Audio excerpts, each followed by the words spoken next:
So that's the problem. फिर दूसरा जो मैं बार-बार कहता हूँ, I opted for wrong optional in the beginning. एक तो समझ में आ ही रहा था कि मेडिकल साइंस लेना है, yes. दूसरा फिर zoology लगा कि चलो साइंस से आएंगे.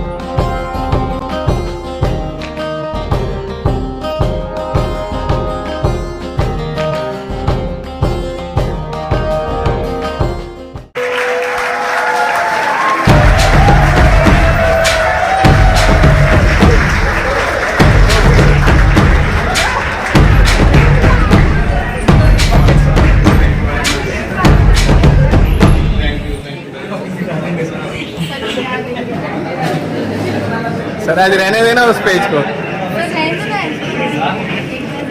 This should be double and triple bond here. Between the two strands of DNA.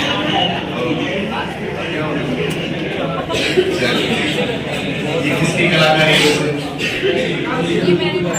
And I'd like to add before I perform that you have really been an inspiration for me personally, and I think for many of my classmates. And honestly, there have been incidences where we have had those when you have given us those reality checks which really work, but they've also been a source of immense motivation, and I think for many of my friends over here.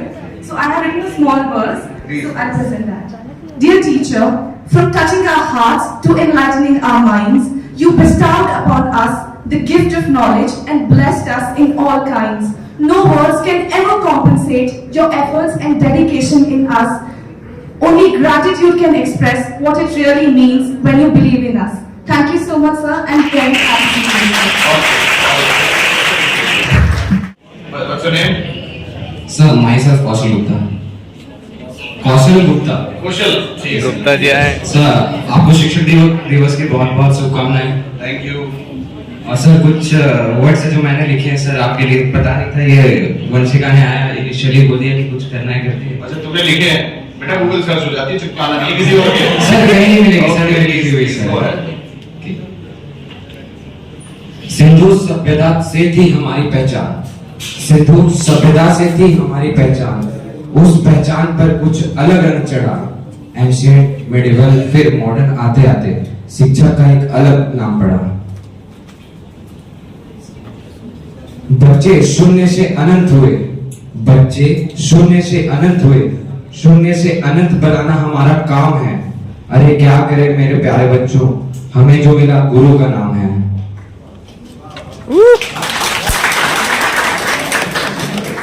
देखो तुम्हारी नैया डूब रही. देखो तुम्हारी नैया डूब रही. गोता बन मुझे तुम्हारी नैया निकालना है. देखो तुम्हारी नैया डूब रही. गोता बन मुझे तुम्हारी नैया निकालना है. तुम पर कुछ ऐसा रंग चढ़ाऊं कि अंधकार से तुम्हें बाहर निकालना है. चाणक्य, आर्यभट्ट, द्रोणाचार्य जैसे कई मिले. चाणक्य, आर्यभट्ट, द्रोणाचार्य जैसे कई मिले. मिलते अपने शिष्य को ढालना शुरू किया. चाणक्य, आर्यभट्ट, द्रोणाचार्य जैसे कई मिले. मिलते अपने शिष्य को ढालना शुरू किया. योग्यता अनुसार उनकी परिकाष्ठा को पराक्रमी बनाना उन्होंने स्वीकार किया. Sir last stanza. रास्तों पर आए मझधार. रास्तों पर आए मझधार तो निकालना मेरा काम है. रास्तों पर आए मझधार तो निकालना मेरा काम है. साइंस टाइम पढ़ाता हूं भैया, सीधी कौशिक जो मेरा नाम है.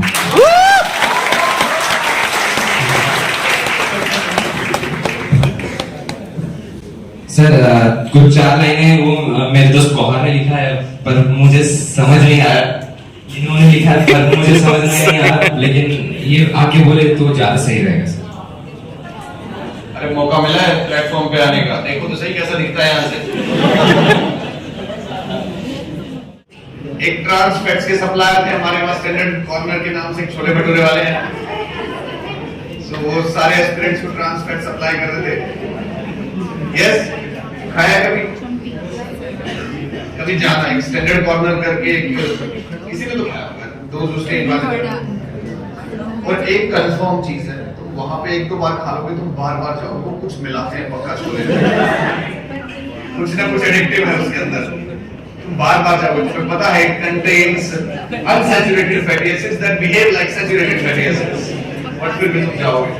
यस चलिए कोई नहीं, मुझे किसी ने डांटा नहीं, जैसे मैं तुम्हें बार बार बोलता रहता हूँ, बस तुम्हारी तरह मैं भी लापरवाह हूँ, तो कुछ ना कुछ प्रॉब्लम वीक पॉइंट्स को वीक पॉइंट है उन्हें अगर इम्प्रूव कर लेते, जो स्ट्रॉन्ग पॉइंट थे वो चलो ठीक थे, बट वीक पॉइंट्स को वीक नहीं कर सकते आप इस एग्जाम में, so that costed me this thing, but ठीक है, I do not have much regrets, ये उसी पढ़ाई का उसी जर्नी का नतीजा है कि मैं आज तुम्हारे सामने बोल पा रहा हूँ, यस, और ये भी अच्छा काम है, कोई ऐसी दिक्कत है नहीं, यस, वैसे भी यार आईएएस आईपीएस बहुत बनते हैं, साइंस से कौन पढ़ाएगा, दैट इज आल्सो रेलेवेंट, नहीं तो बाकी कैसे बनेंगे, सो जर्नी एक नॉर्मल एस्पिरेंट की जैसी होती है वैसी है, बट ये है कि दो रीजन जो मुझे बहुत बाद में समझ में आए, तो मैंने क्लासेस नहीं की, I didn't attend the classes, GS का तो मैंने ज्वाइन ही नहीं किया था कहीं पे,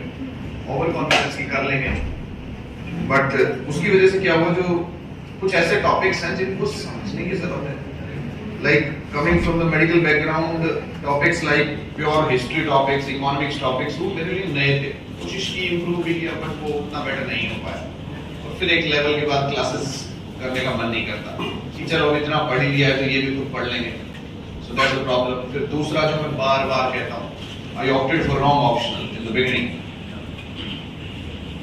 तो पहला तो विदाउट, उस टाइम दो ऑप्शनल होते थे, जब व्हेन आई पास्ड आउट दो ही ऑप्शनल थे उस टाइम पे, एक नहीं था, तो एक तो समझ में आ रहा था कि मेडिकल साइंस लेना है, यस, दूसरा फिर जोलॉजी लगा कि चलो साइंस से आए तो थोड़ा ठीक है, बट ये किसी ने नहीं बताया कि इन दोनों में बिना डायग्राम के सिलेक्शन नहीं होता,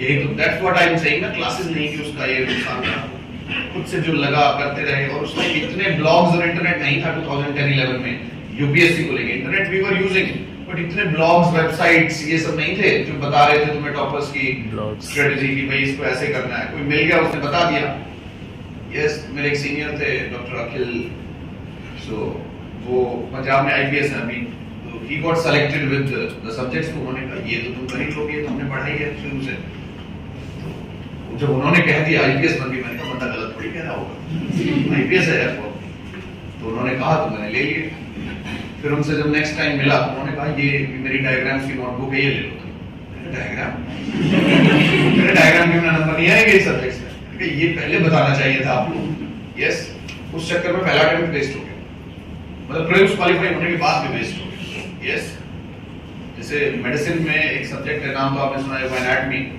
यस, तो एनाटॉमी एक ऐसा सब्जेक्ट था डिग्री में जिसमें मुझे सप्ली मिली थी, बिकॉज वो डायग्राम के बिना पास होने वाला सब्जेक्ट नहीं था, और मेडिकल में 50% पासिंग मार्क्स होते हैं, नॉट 33% और 40%, तो जब 6 महीने बाद रीअपीयर हुआ तो भी 51 ही आए मुझे, जैसे जैसे प्रैक्टिस करके कुछ डायग्राम, या हो सकता है एग्जामिनर ने सोचा चलो पास कर दें, मुझे लगता है मेरे 48 ही थे, उन्होंने पास किया होगा कि चलो यार 6 महीने इन्होंने थोड़ा बहुत काम किया होगा, तो डायग्राम वाला इशू था, तो वो ऑप्शनल गलत चूज करना बड़ा महंगा पड़ा, नेक्स्ट टाइम अब दोनों ऑप्शनल तो आप चेंज कर नहीं सकते एकदम से, वो फिर चैलेंज आया, फिर किसी ने कहा सोशियोलॉजी छोटा सब्जेक्ट है ले लो, भाई जो मैं कहता हूँ ये गलती नहीं करनी है, because already I have committed that, तो छोटा सब्जेक्ट समझ के ले लिया, लेकिन एकदम साइंस से प्योर ह्यूमैनिटीज में गए, प्रॉब्लम हो गया, यस, कार्ल मार्क्स नींद में दिखने लगे यार ये तो बात बनी, सो ये सब बस गलतियां होती रही, फिर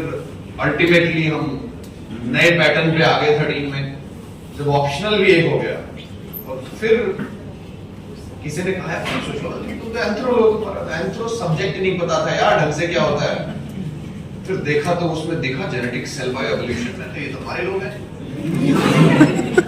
एक्सपर्ट इज एंथ्रो सब्जेक्ट नहीं लेंगे तो कौन लेगा, इसलिए मैं कहता हूँ जैसे मेडिकल बैकग्राउंड से या बायो बैकग्राउंड से अगर उनका खुद का चॉइस सब्जेक्ट नहीं है कोई, तो सोचना चाहिए सब्जेक्ट के बारे में, तो तब जाके थोड़ा कंफर्ट लेवल बना, तो इस तरीके से ये गलतियां नहीं करनी, बस आप जो वीक पॉइंट्स हैं उनको वीक मत रहने दो, लेकिन ह्यूमन साइकोलॉजी होती है कि the subject in which you are more interested and you are better, you will always start from that only, revision शुरू करते हो तो भी उसी को उठाते हो, यार ये तो मुझे मजा आता है पढ़ने, ये गलती है, वो लास्ट पे लेके जाओ, पहले वो पढ़ो जिससे तुम्हें डर लगता है, जो तुम्हें नहीं आता, सो मेरा वही दो problem, two painful nerves, ancient medieval culture, दूसरा इकोनॉमिक्स, वो पेनफुल नर्व ही रह गया, एक ने मुझे प्रीलिम्स में परेशान किया, एक ने इंटरव्यू में परेशान किया, बाकी कहीं कोई इशू नहीं आया। बट यहाँ कोशिश भी की थी मैंने, शायद रेफरेंस दिया भी होगा 2011 में जब प्रीलिम्स क्वालिफाई हो गया, उसी सेट की वजह से हो गया। जीएस में तो आई थिंक मेरे 17 मार्क्स थे, I am not sure, but दूसरे में उधर 140 के आसपास हो गए थे, 130-40 जो भी थे, और 182 कट ऑफ थी, मुझे याद है, क्वालिफाई हो गया इजीली। लेकिन जब मेंस की बारी आई, लिखना था, तो टेस्ट सीरीज ज्वाइन करो, ये करो, तो एसए जैसे मैंने बताया था, पहला एसए लिखा टेस्ट सीरीज में 300 नंबर का होता, मुझे मिले 38 मार्क्स। रखा हुआ है वैसे अभी तक 38 मार्क्स। मैंने कहा ये तो गलत मौका ले लिया यार, वापस देखने को पीजीडीजी की तैयारी करते हैं, ये कहाँ 38 मार्क्स, ये कहाँ बनेगी बात। बट यूपीएससी के साथ एक प्रॉब्लम है, अगर गलती से तुम्हारा प्रीलिम्स क्वालिफाई हो गया, फिर तुम इस जाल से निकल नहीं सकते, या तो सेलेक्ट ही हो जाओगे या अटेम्प्ट पूरे हो जाएंगे। That's what you will achieve. तो फिर उसके बाद निकलना मुश्किल था, फिर मेडिसिन पीछे रहता गया, इधर ही आ गए फिर, करेक्ट। सो बट वही है कि उससे डरना नहीं है। फिर एसए की प्रैक्टिस भी करी, ये सब भी मैंने शायद बताया भी होगा। 2014 वाला जो अटेम्प्ट था, इन दैट 250 मार्क्स का एसए हो गया था, आई स्कोर्ड 155, 38 से शुरू होकर बहुत एसए लिखे थे। तो ये काम तुमने भी करना है, वो 38 से डरना नहीं है। तभी तो मैं कहता हूँ लिखो चाहे जैसा मर्जी लिखो, 38 से डरना है। 38 से डर जाता तो मैं 155 तक नहीं जा पाता। सो आपको भी वही करना है। बस ये कि चलो ये सब ठीक है, बट इस एग्जाम से डरना नहीं है। ये एग्जाम डराता है, that is for sure, yes. तो उससे कोई डरने वाली बात नहीं है। मैं जनरली, मुझे ये स्लोगन्स और शायरी ये सब आती नहीं है, बट तुम लोगों के लिए मैंने बड़ी मुश्किल से एक याद किया हुआ, मैं हर क्लास में वही चिपका देता हूं। मुझे नहीं आती भाई ये सब, यस। तो एक महसर अफरीदी साहब हैं शायद, उनका है वो तुम्हारे लिए बिल्कुल फिट बैठता है कि जाके यूपीएससी के बाहर चिपका देना उसको, यस। कि राह के पत्थर को चकनाचूर होना चाहिए, सुना होगा कुछ लोगों ने, यस। पर मैं वही आता है भाई, मुझे नहीं आता, मुझे बिल्कुल नहीं आता। तो यूपीएससी के बाहर जाके कह देना, सिर्फ इतना नहीं कि वो हार मान ले अपनी, वो तुम्हारे सामने मजबूर होना चाहिए, बस कि वो कहेगी से क्यों ना ले हम, why this student will not be considered, बस यही कर रहा है। समझिए हो गया।